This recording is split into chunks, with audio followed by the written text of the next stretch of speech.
Let's take a look at how to rotate objects with the supercontroller tool.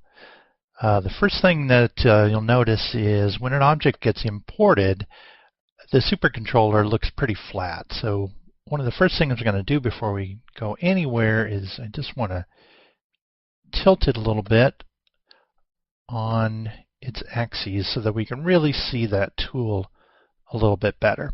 Okay, now that we can see it looking more like a globe with latitude and longitudinal lines, it'll be easier to take a look through this. Just like everything else with the 3D controller tool, there are the X, Y, and Z axes. The X is always red, and the Y is always green, and the Z is always blue.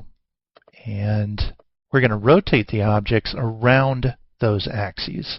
So we'll start with the X-axis, which is a horizontal axis, and now we're going to rotate it by putting our cursor over that longitudinal line, and we see the letter X and the rotation symbol, and that's the easiest way to let you know that if you click and drag on that now, you're basically rotating around that horizontal axis. So that's the X. To find the Y is the green one, and the green one is a horizontal line, and we'll click on that and rotate basically around that flagpole-like Y-axis. And then the blue one is the Z-axis. The Z-axis is a front to back, so when we rotate around that line, we're going to be tumbling over and over, sort of like a clock.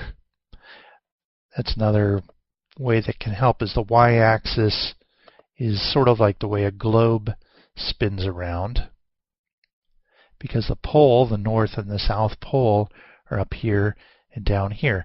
So the red X-axis rotates around just like the big boulder in Raiders of the Lost Ark. Let me move it over here so that if I drag along and rotate along that axis, it's tumbling toward us and tumbling away from us. And the Z-axis rolls over in a clockwise and counterclockwise fashion. Those methods of rotating work the same way in the side view and in the top view. So for example, when I'm looking down at the model, I'm going to use this green circle to rotate around the Y-axis. And if we look over in stage view, it's the same, has the same effect. As I rotate along that Y-axis, it's always the green one, and you can see the result the way that it's turning in the top view. In the side view, you could see the same thing. However, it's more difficult to grab the Y-axis in this view because it's horizontal. It's a lot easier to see the other axes like the red X-axis and also the blue Z-axis. And there is a free rotate tool on here. The light blue line lets you rotate freely in all different directions. It's a little hard to control, but it can be helpful if you need to move things really quickly.